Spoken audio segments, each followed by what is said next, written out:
majelis sidang, di mana seperti yang telah kami sampaikan melalui WA Group, baik di masing-masing kategori maupun majelis, di mana pada surat kami itu tanggal 30 Januari, di mana dalam undangan kami itu adalah yang pertama majelis jemaat Maranatha, kemudian pengurus studi dari PK Lansia, pengurus studi dari PKPKB, pengurus studi dari PKPI, PKPB, PKSMA, dan P3J. Adapun jadwal kita yang kali ini itu seharusnya kita namun sampai jam 10 lewat 5 menit ini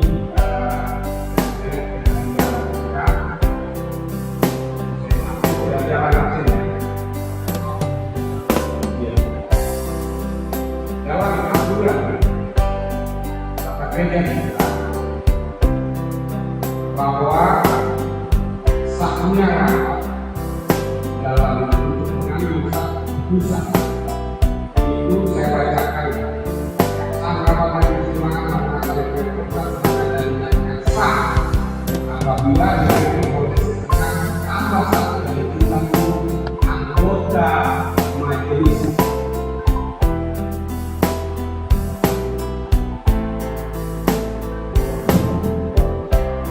Di tahun 2025 dan saya selaku berdiri, kita menyanyikan Kidung Jemaat nomor 3. Kidung Jemaat nomor 3, bait pertama dan baitnya yang kedua, kami puji dengan riang. Tuhan yang kita lakukan, kita nyanyikan. Kami puji dengan riang, kita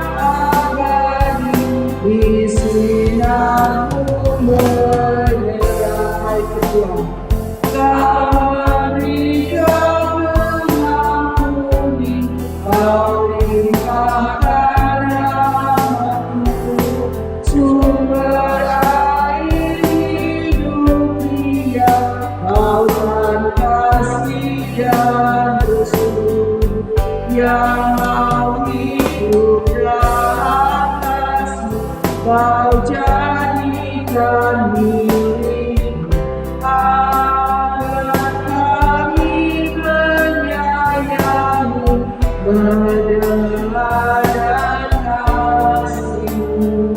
Mari berdoa. Kehadiran yang Maha Kudus, ya Allah Bapa, yang nama Tuhan Yesus dan persekutuan Roh Kudus, kami mengucap syukur untuk kehidupan yang Tuhan anugerahkan, keselamatan dan pemeliharaan Tuhan. Kami akan memulai rapat majelis dengan Maranatha Lepo-Lepo pada siang hari ini. Kami mohon Tuhan memberkati kami hingga ibadah ini bagi hormat dan pemeliharaan Tuhan. Di dalam nama Yesus Kristus, Kepala Gereja, kami berdoa. Amin. Silakan Ibu. Kita kembali menyanyikan pelengkap Kidung Jemaat nomor 244.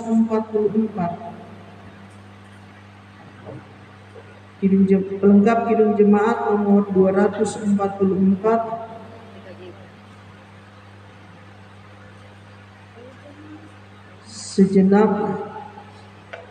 Sejenak aku menoleh, bait pertama dan kedua. Sejenak aku menoleh pada jalan yang telah ku tempuh, kasih Tuhan ku peroleh membuatku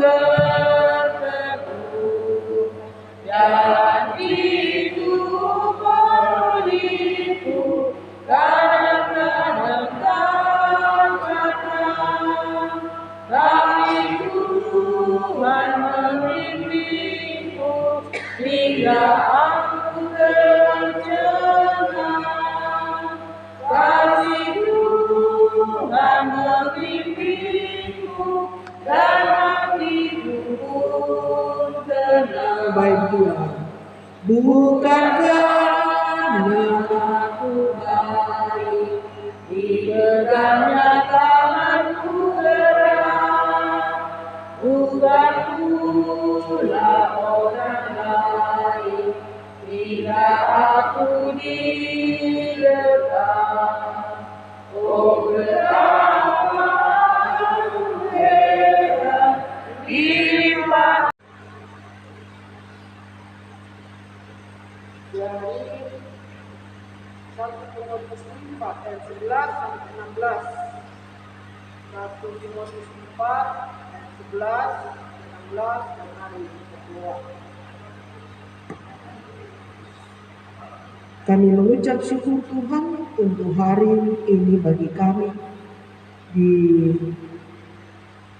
permulaan rapat majelis Umat Maranatha Lepo-Lepo.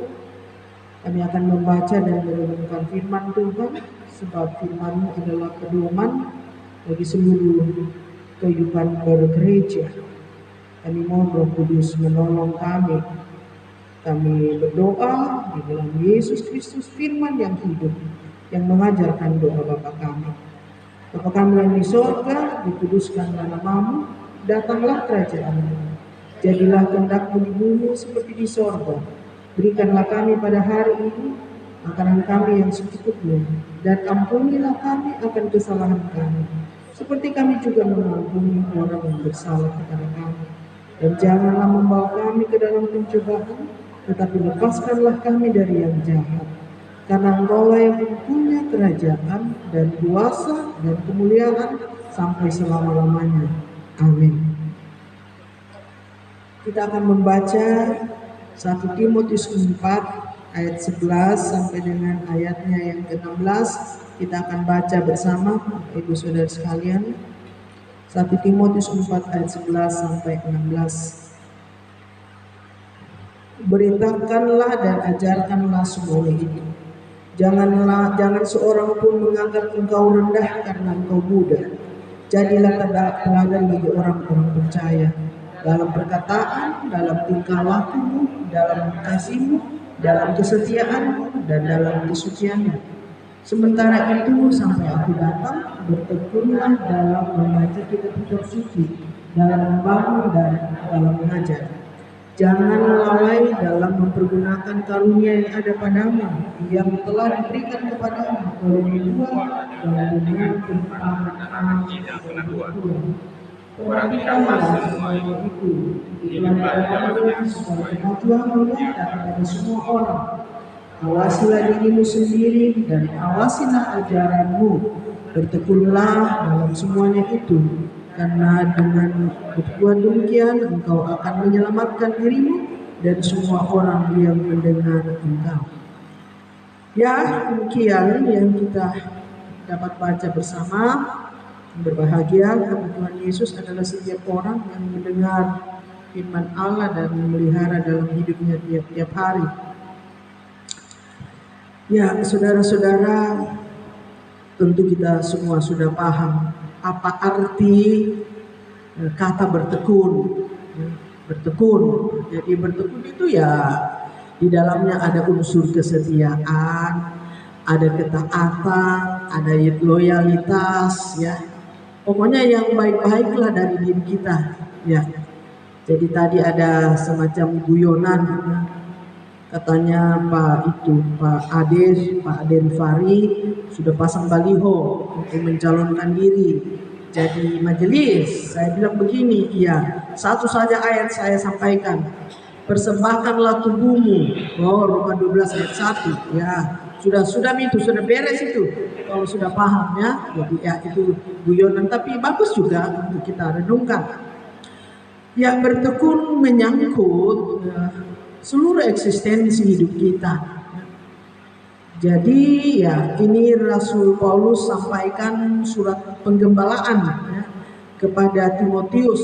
Ya, Timotius dalam pelayanannya di beberapa tempat antara lain di Efesus, Rasul Paulus melihat bahwa Timotius yang muda itu ya, mau memberi diri untuk terlibat dalam pemberitaan firman Tuhan, tetapi ya tentu bukan asal jadi atau ya pergilah gitu.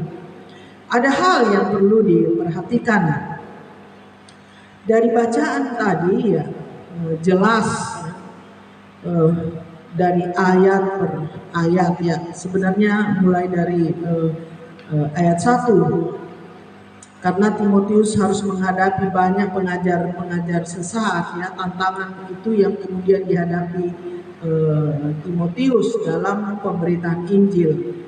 Karena itu ya Rasul Paulus menuliskan surat penggembalaan kepada Timotius. Beritakan dan ajarkanlah semuanya itu. Apa yang mau diajarkan tadi sudah diuraikan, bahkan bukan hanya dalam pasal 4 ini, jauh sebelumnya di pasal 1 dan seterusnya. Hal yang mau diberitakan dan diajarkan tentu tidak lain dan tidak bukan ialah tentang kabar baik di dalam Yesus Kristus, ya, bukan hal-hal lain ya, seperti ajaran-ajaran sesat. Maka Rasul Paulus katakan, ajarkanlah semua itu. Ada poin di atas ya, mulai dari ayat 1 ya, bisa menjadi catatan bagi setiap pembaca untuk kemudian diteruskan dengan apa yang Rasul Paulus beritakanlah dan ajarkanlah semuanya itu. Ya memang Rasul Paulus dalam usia yang muda ya, tapi dia sudah memberi diri untuk sebuah pelayanan pemberitaan Injil ya, terlibat dalam pelayanan. Jadi keterlibatan dalam pelayanan itu menyangkut seluruh aspek hidup kita ya. Tidak satu bagian saja pelayanan itu, ada banyak pelayanan. Dan gereja, orang percaya sudah diberikan masing-masing kemampuan, talenta ya, kalau kita mau bicara talenta atau kemampuan, seperti dalam Injil Matius 25 ayat 14 dan seterusnya, tentang orang-orang yang diberi talenta ya. Jadi kalau talenta itu dilaksanakan dengan tekun ya, dia akan berlipat ganda gitu. Itu teorinya ya, dan itu prakteknya juga. Mengerjakan sesuatu dengan tekun, dengan mencintai, dengan loyalitas, apalagi yang dalam hubungan dengan pelayanan gereja ya, dia akan berlimpah ya. Sebaliknya ya kita tidak usah sampaikan bahwa kalau tidak juga dengan tekun ya, dari 5 ya, kalau tekun menjadi 10, 2 menjadi 4. Nah, yang satu ini yang contoh tidak tekun ya. Bahkan ya kemudian di situ dicatat ya menggali tanah dan menguburkan. Nah, kita semua kan ini terlibat dalam pelayanan, semua. Bahkan jemaat juga yang tidak hadir saat ini, mereka terlibat dalam pelayanan. Ada kontribusi masing-masing dari setiap warga jemaat ya. Apa itu? Ya sesuai dengan talenta dan kemampuan yang Tuhan percayakan. Ada waktunya, ada hartanya ya. Ada ibu-ibu di belakang itu memasak ya. Mereka bukan majelis, tapi ada pelayanan yang diberikan untuk gereja ya. Jadi masing-masing kita menghayati tugas dan tanggung jawab yang kita harus kerjakan dengan tekun ya. Coba kan kita suka suruh anak-anak belajar kok, tekun gitu kan. Kalau tidak tekun tidak ada hasilnya, susah mendapatkan hasil yang maksimal kalau kita tidak tekun. Itu teori dan praktek menunjukkan seperti itu. Nah, Timotius diingatkan karena dalam pelayanan ada hal-hal yang akan berpotensi menjadi tantangan. Ada potensi tantangan, ada potensi kesulitan, bahkan juga ada potensi konflik. Itu yang Rasul Paulus ingatkan dalam pelayanan Timotius, dalam menggembalakan jemaat. Kita ini semua gembala-gembala ya. Ada di majelis, ada di kategorial ya. Dan potensi itu ada, kita hadapi. Nah, Rasul Paulus mengingatkan Timotius dalam surat penggembalaan supaya Timotius dapat menghadapinya. Caranya ya tadi itu, bertekun. Bertekun dalam apa? Ya, dalam membaca Alkitab. Bertekun dalam memberitakan firman Tuhan. Bertekun ya atau dalam mengajar. Dan dalam ketekunan itu Timotius harus menunjukkan sebuah keteladanan. Tentu kalau kita bertekun semua dengan tugas masing-masing ya, kita menghayatinya, kita akan menjadi teladan, menjadi contoh Bapak Ibu. Entah itu di rumah, di persekutuan atau di mana juga kehadiran kita, keteladanan itu, ketekunan itu akan apa? Akan nampak dalam kehidupan kita, dalam kerja kita. Ketekunan juga menunjuk pada bagaimana memaksimalkan kepercayaan, karunia yang Tuhan berikan. Itu misalnya saya contoh. Saudara Pian itu di mana dia mengkoordinir penggunaan itu di atas ya, LCD live streaming ya, itu kan dia koordinir ada berapa orang. Nah, kalau dia tidak tekun melaksanakan itu, maka dua anak itu yang saya tahu melakukan itu juga akan ya, saya bisa bayangkan akan timbul masalah setiap hari Minggu. Nah, menyangkut itu, kalau tidak menyangkut ketekunan. Jadi hal yang kecil, tanggung jawab yang kecil, memang Tuhan minta kita lakukan dengan tekun. Ya, ada itu tadi perumpamaan talenta itu. Ya. Yang berikut, apa yang mau diwujudkan oleh oleh Timotius dari pelayanannya? Keselamatan yang Allah anugerahkan di dalam Yesus Kristus itu harus berwujud, itu harus menjadi praktek, itu harus menjadi gaya hidup Timotius. Ya, jangan terima keselamatan tapi tidak mengalir ya nilai-nilai keselamatan itu dalam hidupnya, dalam pelayanannya. Nah, dan itu yang Rasul Paulus bilang di bagian terakhir ya, supaya dia mengerjakan ya, bertekunlah dalam semuanya itu, karena dengan berbuat demikian engkau akan menyelamatkan dirimu dan semua orang yang mendengarkan engkau. Jadi bukan dia yang juru selamat, tapi keselamatan yang ada padanya akan menyelamatkan dia. Dan itu tentu harus di dalam wujud pemberitaan. Saudara-saudara, gereja ini menjadi sehat, kokoh. Kan gereja itu bukan gedungnya ini nanti mau ada lagi perbaikan ya. Tapi gereja itu bapak-bapak, ibu-ibu dan saya dan seluruh jemaat ya. Jadi jemaat itu, gereja itu harus sehat. Ya bukan karena sebentar kita mau makan bergizi lagi, bukan itu bagian lain. Tapi dalam hal spiritualitas, dalam hal kehidupan rohani kita harus sehat, harus segar. Meskipun Pak Adi kadang-kadang kalau habis kerja sedikit lemah loh ya, tapi spiritualnya harus tetap segar, harus tetap kuat ya. Ibu Farida tuh, ya Ibu Farida mengimbangi dengan jalan setiap hari ya. Jadi semakin sehat, sehat spiritual dan tentu sehat jasmani. Jadi kalau kita dalam gereja harus kita balik, bukan dalam tubuh yang sehat terdapat jiwa yang sehat. Dimulai dari jiwa yang sehat, tubuhnya akan sehat. Gitu. Kalau jiwa sehat, saya yakin kita akan mengelola kehidupan jasmani dengan lebih baik. Dalam ketekunan itu ada aspek disiplin, ya Bapak Ibu. Jadi tekun sudah terkait dengan disiplin. Ya. Disiplin kita sudah tahu semua. Kan kita mau juga di rumah anak-anak disiplin. Nah, kembali kepada diri kita dalam segala aspek hidup kita, di kantor, di gereja, di mana juga dituntut kedisiplinan. Ya. Kalau kita kerja mesin, di pabrik, di perusahaan dan tidak disiplin, maka kita akan menjadi korban. Nah, jadi disiplin apalagi dalam pekerjaan Tuhan. Tuhan kan disiplin, Yesus kan sangat disiplin dalam melakukan tugas pelayanan. Saya pikir itu menjadi teladan kita. Ya, Rasul Paulus mengingatkan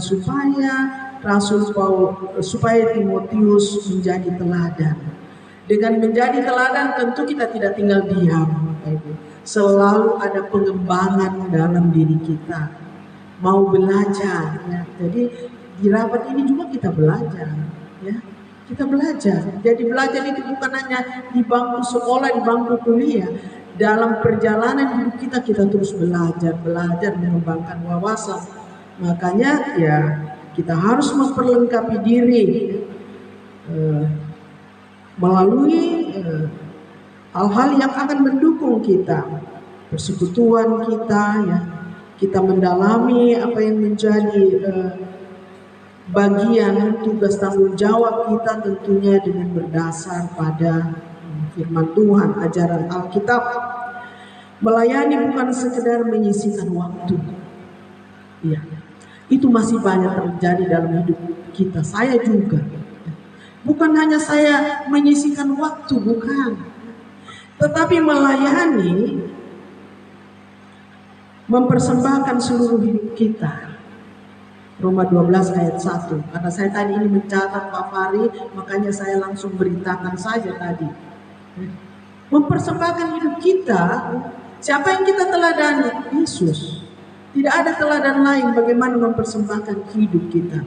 Tentu kita tidak bisa melakukan seperti yang Yesus lakukan, tapi kita meneladani apa yang bisa kita lakukan. Ya. Bukan apa yang tidak bisa kita lakukan yang Tuhan minta. Ya. Tuhan tidak minta siapa di sini.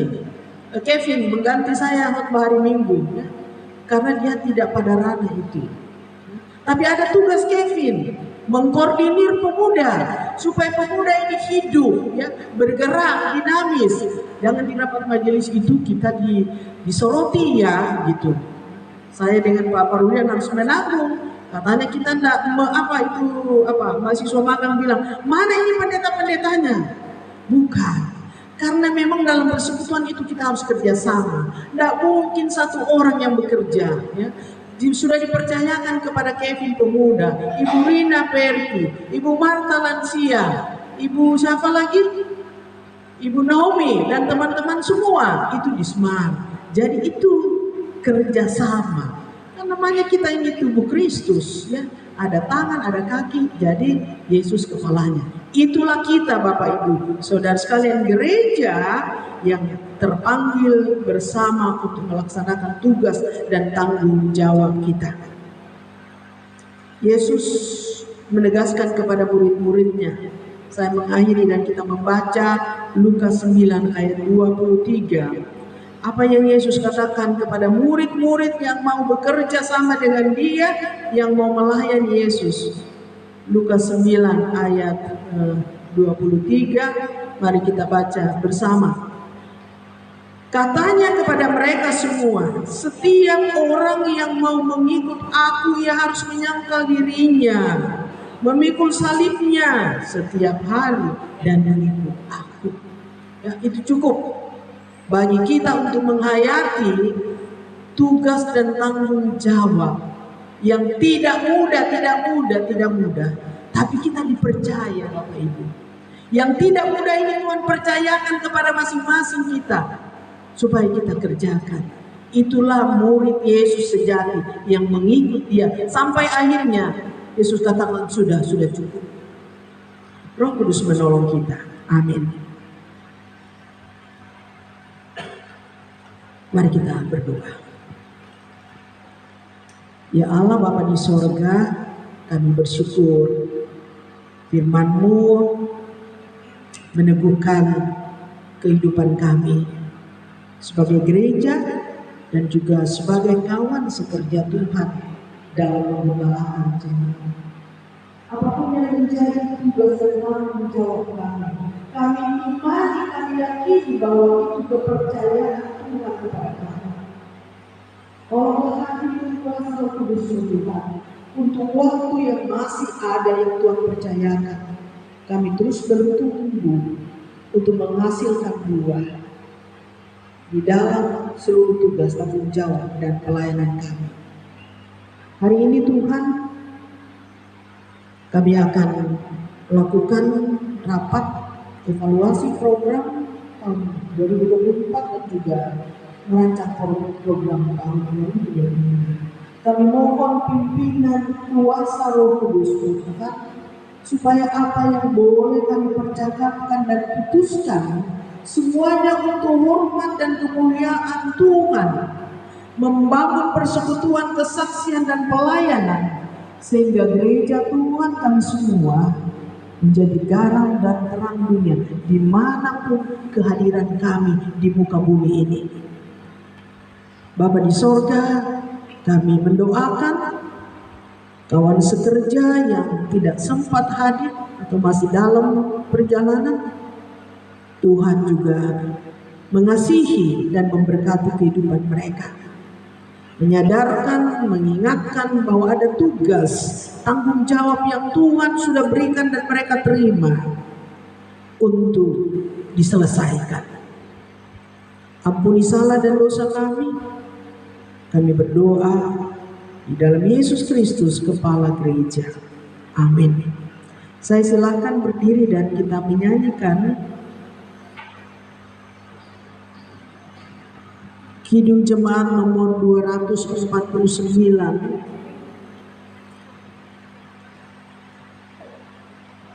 Serikat Persaudaraan. Kita menyanyikan bait pertama dan baitnya yang ketiga, Serikat Persaudaraan. Serikat persaudaraan berdirilah terus, sempurnakan persatuan di dalam Tuhanmu.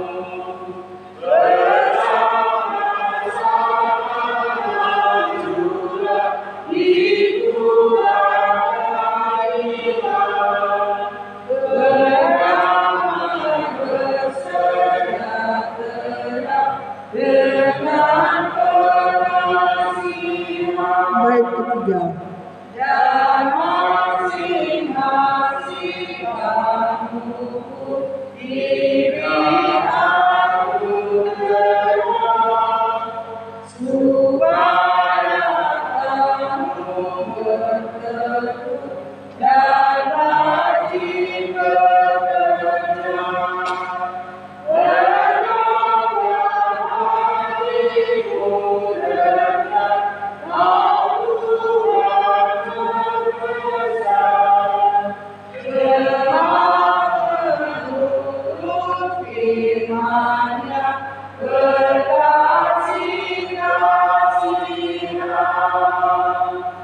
Saudara-saudara, lanjutkan tugas tanggung jawab yang Tuhan percayakan dan terimalah berkat Tuhan. Allah sumber pengharapan memenuhi kamu dengan segala sukacita dan damai sejahtera dalam iman kamu, supaya oleh kekuatan Roh Kudus kamu berlimpah-limpah dalam pengharapan. Amin. Silakan duduk, ibadah selesai dan selamat siang. Bapak Ibu yang saya kasihi dalam Tuhan Yesus,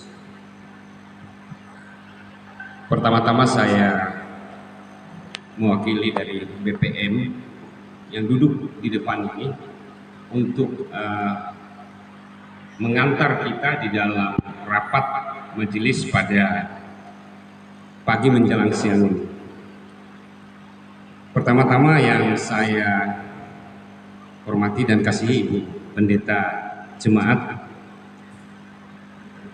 Penatua dan Diaken Jemaat Maranatha Lepo-Lepo, seluruh pengurus kategorial, dan Bapak Ibu yang hadir pada saat ini, sesuai dengan undangan yang telah kami sampaikan. Adapun daripada jadwal untuk rapat pada hari ini, yang pertama tadi sudah dilaksanakan ibadah, kemudian yang kedua adalah sambutan. Dalam hal ini secara resmi saya sampaikan. Yang ketiga adalah daftar hadir di mana pada hari ini yang hadir sesuai dengan daftar hadir yang telah beredar itu berjumlah 22 orang, di mana terdiri dari majelis, penatua, dan diaken serta pengurus kategorial. Yang hadir untuk majelis sebanyak 13 orang. Jadi sesuai dengan tata gereja kita bahwa untuk melanjutkan daripada rapat majelis itu ada 50% ditambah 1 dari jumlah majelis yang ada di jemaat kita. Olehnya itu saat ini saya akan menyampaikan untuk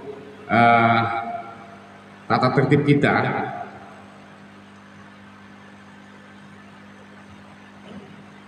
Tata tertib kita yang ada kami telah buat.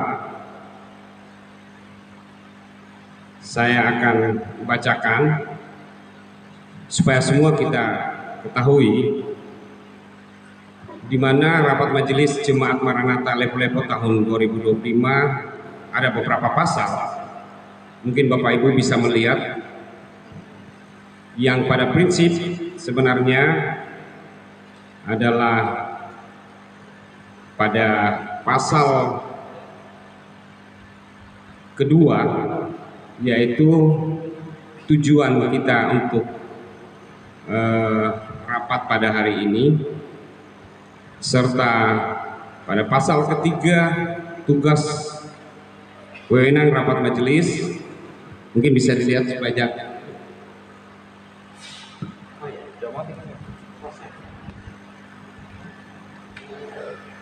Ya Allah ya Bapak, banyak surga apa yang Engkau tahu dalam hidup kami. Terima kasih ya Bapak, Engkau telah menyertai kehidupan kami dari pagi sampai sore menjelang malam ini. Engkau telah memberikan waktu kesehatan bagi kami untuk bersama-sama membahas rencana kegiatan maupun program-program yang akan kami laksanakan di tahun 2025. Terima kasih ya Bapak, program-program yang telah kami rencanakan kiranya bisa berjalan yakin dan percaya karena kuasa Tuhan.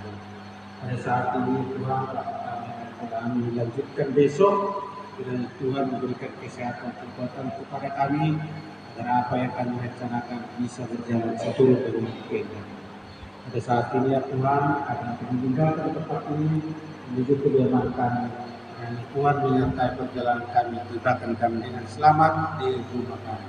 Bila doa kami di saat ini, terima kasih ya Tuhan. Dalam nama Yesus Kristus kami telah berdoa kepada-Mu. Amin.